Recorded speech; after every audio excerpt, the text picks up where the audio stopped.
Well, that didn't take very long. You are Locked On Trojans, your daily podcast on the USC Trojans, part of the Locked On Podcast Network, your team every day.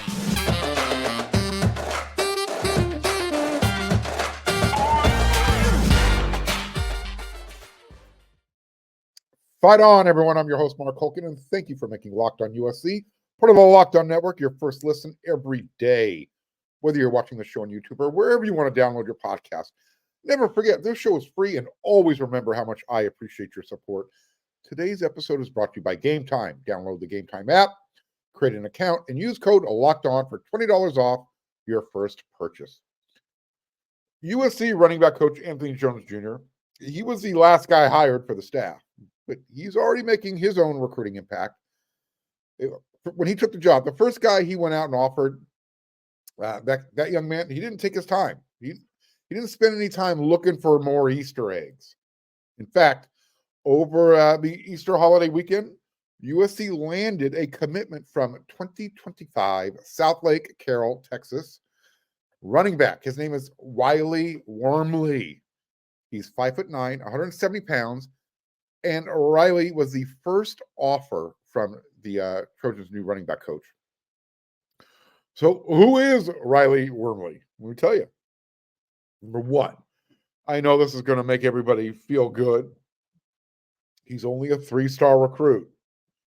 And I know that, again, I know that's going to make a lot of folks, some folks, angry, upset that USC has to settle at the running back spot again. They can't get a 4-star. They can't get the elite guy, right? Well, let me tell you something. It's about his size and his speed. It has everything to do with his star ranking. It's reported that he also ran in 11 seconds, roughly, in the 100-yard dash. So that was I guess that's a red flag, yikes type of thing. So my everydayers, what's my response to the star ranking system? Who's offering? That's what's more important. So Riley Wormley, he actually has what I would consider an elite D1 offer sheet. He has offers from Ole Miss, Oklahoma, Oregon, Texas. He chose USC. What's wrong there? What's wrong with that list? Why is he a 3-star? Again, it might be about his size. It could be about his speed. Those programs didn't seem to mind.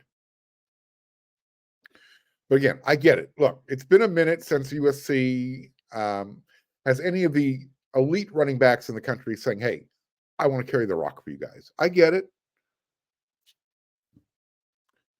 But you know what? Let's take the evaluation. Running back is a really easy spot for coaches to evaluate.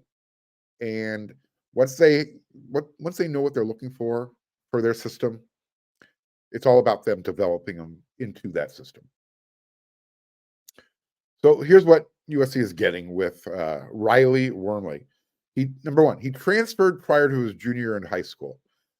And when he made that transfer, they actually said, you know what? You're ineligible. That ruling was eventually overruled.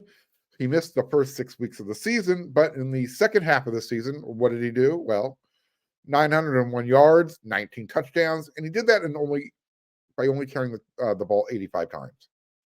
Pretty good, right? And for good measure, he shows he has good hands catching the ball, 9 passes, 123 yards. I took a peek at his highlight tape. Whatever he lacks in size and speed, he makes up with in his shiftiness. He's one of those stop and start, cut on a dime type of running backs. I encourage you, go check out his highlight film. He makes defenders kind of twist and turn their bodies in the open field because you're not going to be able to, get a good angle on him. But again, he's not a speed guy. He's one of those guys where you want to get the ball in the open field and let him just kind of go to work his magic. Now, I have a feeling in a couple of years when Coach Lincoln Riley and the running back Riley Wormley are standing next to each other, that cockpit scene from the movie Airplane. Some of you might know what I'm talking about here. I think that thing's going to get memed to hell. Roger that. Huh? Roger, Riley, right? Huh? Go watch the movie. You'll understand. Go to YouTube, cockpit scene, airplane movie. You'll completely understand what I'm talking about. And Riley Wormley is going to, he's now the second guy on the offensive side of the ball to join USC's 2025 recruiting class. You got a running back, and now he's joining quarterback Juju Lewis, who, by the way, he was in town over the weekend. He was visiting. I'll have an update for you on that coming up. Might not be on this episode of Locked On USC, but it will be coming up this week. Gotta get those notes. Gotta wait till he has a chance to talk. In that 2025 class, it's starting to balance itself out a little bit more. So you've got two guys on offense, Wormley and Lewis.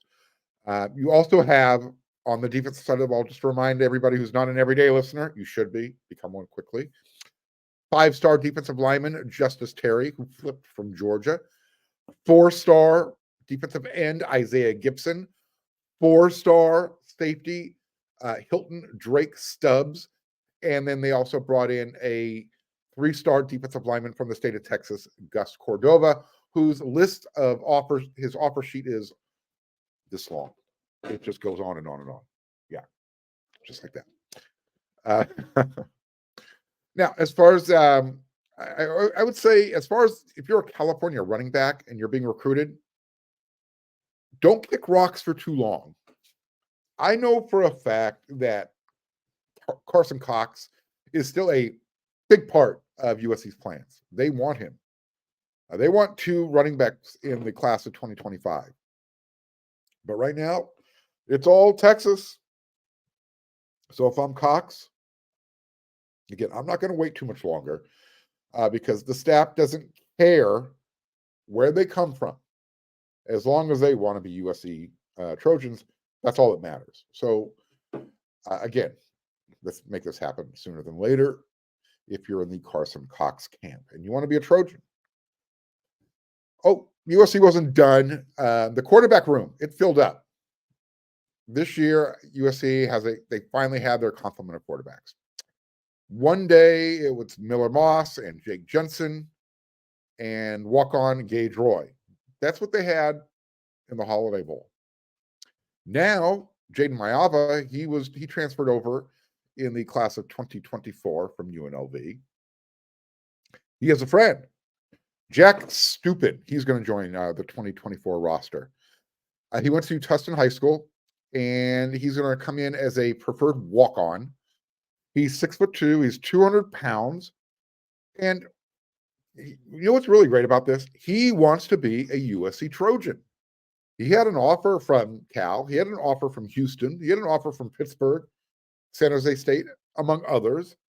So he's good enough to say, hey, you know what? I'll just take a scholarship and go into one of those schools.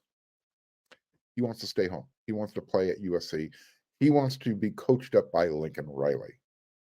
His senior year at Tustin, 104 completions out of 184 attempts. Not bad, right? That's good for 1,700 yards, 22 touchdowns, and he threw 9 interceptions. So now USC has 3 scholarship quarterbacks and a couple of preferred walk-ons, and that is a healthy quarterback room in today's era of the transfer portal and name, image, and likeness. So there you go. USC had a nice little weekend. It wasn't quite like the weekend before when Eric Henderson, and he brought out his friend Aaron Donald, and defensive players were dropping like flies left and right for USC. They took it easy this weekend so far. They got a couple of commitments, one in the 2025 class, and they got a walk-on commitment in their 2024 class at the quarterback position. So pretty good, right? USC, they're not taking long to keep things moving. The staff that they brought on, they're working. I'll keep you updated. As you can see in the next segment, we had a little bit of an unexpected recruiting weekend at the quarterback position, I guess. Well, in the next segment, I want to ask you, who are the unexpected leaders in 2024? Got a little bit different twist to that for you.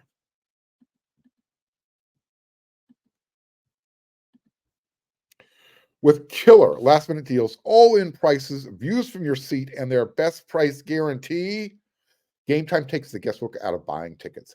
You can see the view from your seat before you buy, so you know exactly what you're going to get when you arrive. You get all-in prices that are going to show you your upfront total, so you know you're getting a great deal before you check out. And you can buy your tickets in a matter of seconds. It takes like 2 taps, and you're done. Game Time has deals on tickets right up to the start of the event, and even an hour after it starts. It's the place to find last-minute seats. And the Game Time guarantee means you'll always get the best price. So if you find tickets in the same section and row for less, Game Time is going to credit you 110% of the difference. Take the guesswork out of buying tickets with Game Time. Download the Game Time app, create an account, and use code LOCKEDON for $20 off your first purchase. Terms apply. Again, create an account and redeem code LOCKED like David, ON like Nancy for $20 off. Download Game Time today. Last minute tickets, lowest price guaranteed. Are you watching Fox Sports or ESPN on your TV all day? Have to turn down the volume with all that shouting? Make the switch to Locked On Sports today, a free 24/7 sports streaming channel programmed for your everyday need. And they're going to bring you the biggest stories without all the screaming. Locked On Sports today brings you can't-miss analysis, opinion, and news. Streaming 24/7 on YouTube or the free Amazon Fire TV channels app. Part of the Locked On Podcast Network, your team every day. So Saturday, the football team, they were all padded up. They were practicing in the rain, but they were doing that in front of a lot of high school coaches and recruits. Over the weekend, they were anticipating, I don't know, I'm sure the weather cut down a little bit. But they were anticipating up to 700 high school coaches watching. Yeah. So while the media wasn't allowed to watch this, we were able to speak to Coach Riley after practice via Zoom. It took a while. It eventually happened. They were running a little late, like an hour, but we got to talk to Coach Riley after practice. And it was actually pretty enlightening. Got some good stuff there. So we're talking with Coach Riley. And one of the best compliments a media member can get from a coach or a player is that when they hear that's a good question response. So I asked Coach Riley if he's had any unanticipated leaders, in the locker room that kind of emerged out of the blue, guys who started out, guys who kind of started to show their alpha skills, so to speak, that maybe he didn't expect to see it from. I got the compliment, and then Coach explained, you know what? I can't think of somebody like that's come out of the blue. I mean, I do think we have some really exciting young leaders on this team. Will they be a team captain this year? Maybe not. But are guys like in the future that you think really have some leadership skills?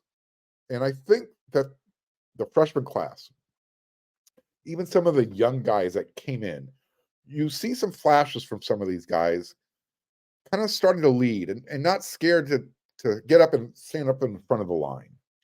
Last year was kind of a few guys, and now I feel like it's a little bit more well distributed in terms of size, the ball, and number of people right now. End quote.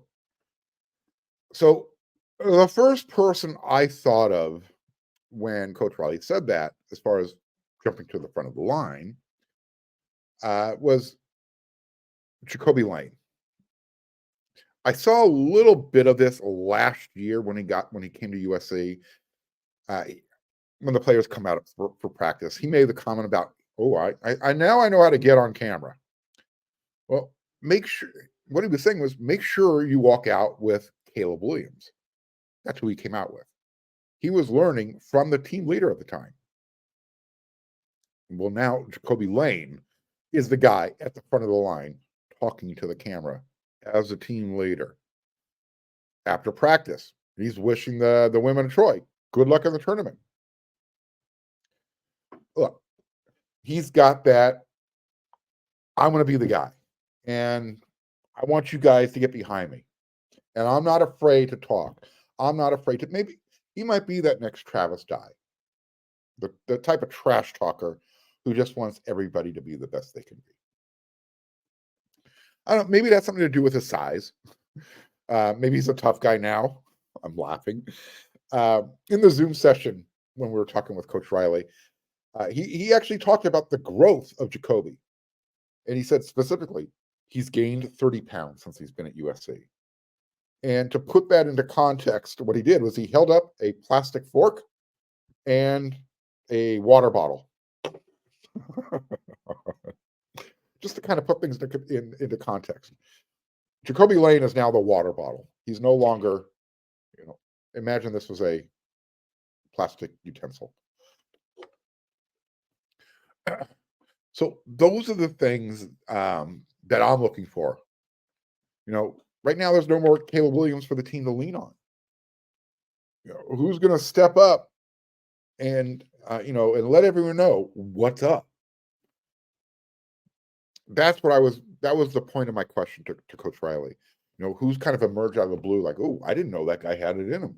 I knew he had the physical talent to lead on the field, but I didn't anticipate him speaking up, letting guys know what the standard is. I think Jacoby Lane's going to be one of those guys. Speaking of stepping up, who is going to be the surprise impact player this year? I already think, in my opinion, here's one guy. I already think he's probably one of the surest tacklers on the team. He's definitely one of the biggest and strongest players, pound for pound, on the roster. He's 6'1", 215 pounds. During the off season, he hit 225 bench press 225 bench press reps 20 times. Most of all the defensive backs. I dare you to say bench press reps 3 times fast. I dare you. Anyways, he ripped off 20 repetitions. So after watching the Holiday Bowl, and now I actually got to see some secret practice footage. I think it's Anthony Beavers Jr. Yeah. My everydayers, if you saw my USC Pro Day Locked On USC episode, I showed some videos, some pictures of Anthony Beavers. He was eating a donut the size of a human head. I'm not kidding. That's not hyperbole. So maybe some of you saw USC's latest hype video that they put out after this weekend. You saw Anthony Beavers. One of the highlights was him sticking the running back in the hole. It was like a modified version of an Oklahoma drill. Well, I've seen that footage from different angles. Again, I can't show the video because it's time-stamped. However, based on that, I'm thinking, you know what? There's a perfect opportunity for Caleb Bullock, for Anthony Beavers to replace Caleb Bullock and be that impact player. Kind of not out of the blue, but somebody they need to step up and take over. Again, you're losing Caleb Bullock. You've got Zion Branch, who everyone anticipated was going to be the safety of the future, but he's trying to get healthy again. You've got Bryson Shaw back there with experience. He's trying to shake the ghost of Alex Grinch. And then USC brought in 2 more experienced safeties. You got Kamari Ramsey from UCLA, and you've got Achille Arnold from Oregon State. One has to assume Ramsey is going to be a starting safety, even if he pretends that he's learning the defense for the first time. As far as I'm concerned, Anthony Beaver's competition is the former Beaver, Achille Arnold. But he's also competing against the younger guys. Last year, you had Christian Pierce. He's 6'1", 195 pounds. He's a sophomore this year. You have true freshman Jarvis Boatwright Jr., 6'1", 190 pounds, and true freshman Marquise Gallegos, 6'1", 181 pounds. Again, I am all about playing the best, regardless of age.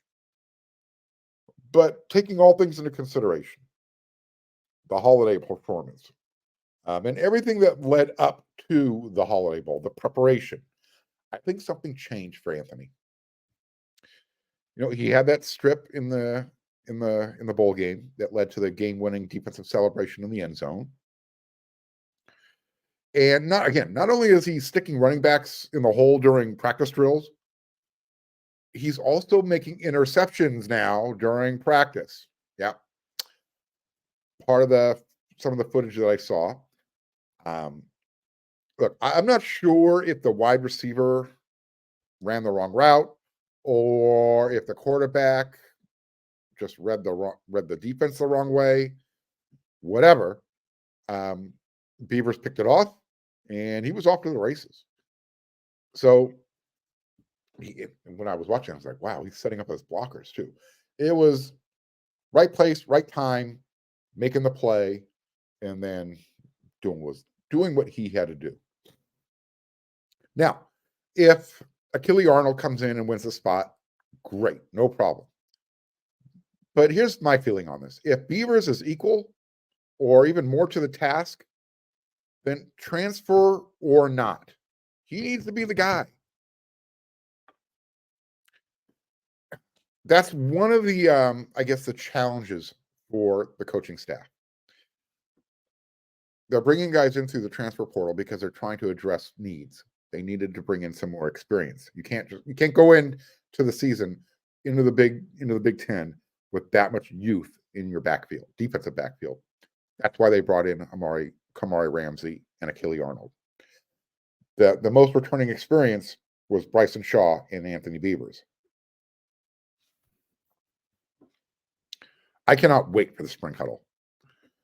I'm going to be looking at Jacoby Lane talking on offense, being from that leadership perspective, and then the safety competition.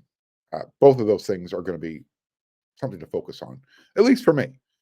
So I've got my, unexpected out of the blue leader. I got Jacoby Lane. Who else do you think is going to emerge? And then who do you have that's going to kind of come out of nowhere, be one of those unexpected leaders on the field? Let me know. Hit me up in the comments section. You know where to find me. If you like what you're watching, you like what you're hearing, and you're watching on YouTube, become a subscriber. I need to smash that thumbs up, and don't forget to hit that bell notification button. All those continue to help the show grow. Thank you very, very, very, very, very much.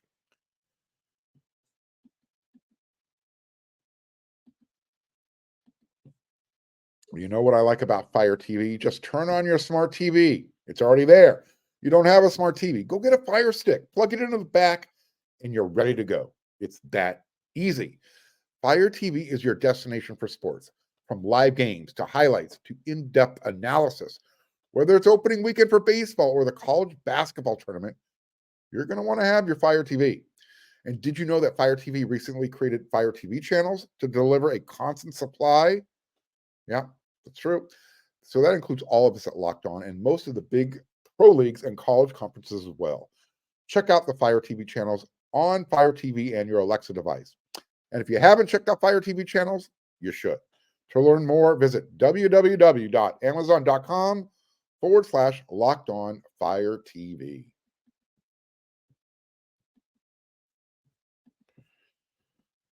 The women are elite. Look, they're back to the Elite Eight. I think this is going to be their 8th time. First time in 30 years.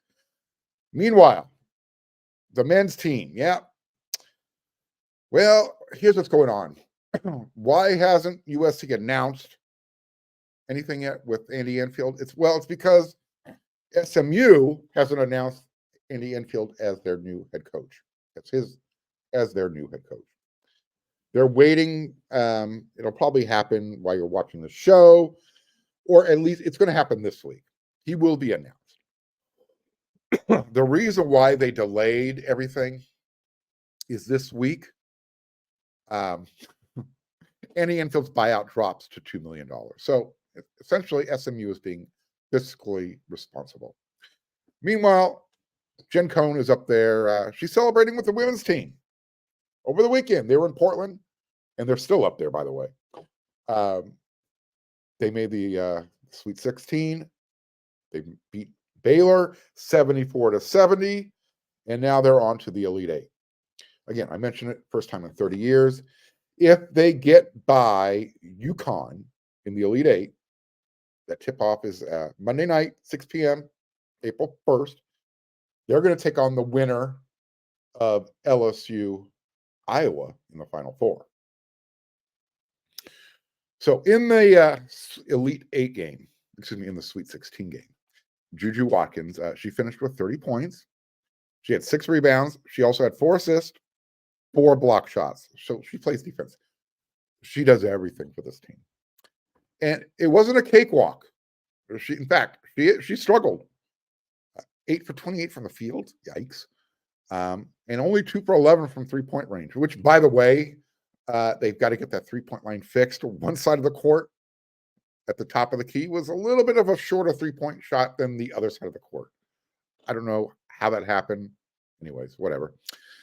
So what did Juju do? Even though she's struggling, she made back-to-back three-pointers, and she gave USC a 6-point lead with 6.5 minutes to go in the third quarter. But then she missed her next 7 shots. In fact, she didn't even score again until there was basically 3 minutes left to go in the game. And then I'll call it her inner Mamba took over. She scored 3 points the old-fashioned way, driving to the basket, making the free throw. And that led to 9 straight points for USC down the stretch. She was responsible for them all, including 6 free throws in less than 2 minutes.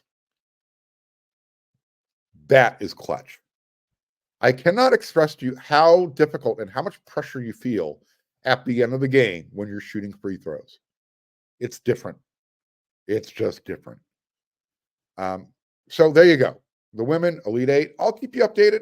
They're taking on UConn. The winner, they advance to the Final Four. Wow. USC is going to be playing either LSU or Caitlin Clark, Iowa, in the Final Four, if they can get by defending champ UConn. On the other side, you've got South Carolina. Who are they playing? Look, as you can see, I really don't watch the women's hoops, so South Carolina is over there. In fact, they're the only team that's had a better record than USC the second half of the season. Oh, interesting. Again, as far as the men, the search is going on while the chair is still technically filled. Again, SMU, Southern Methodist University, they're going to announce Andy Enfield as their new head coach once that buyout clause kicks in. Rather than spend, I think it's roughly $6 million right now as I'm speaking. This week, it drops all the way down to $2 million. So while athletic director Jen Cohen is watching the women of Troy trying to make it back to the Final Four, during her spare time, she's looking for Andy's replacement. It's got to happen soon, though. And the reason being, the next head coach, they've got to keep what's left of this team together.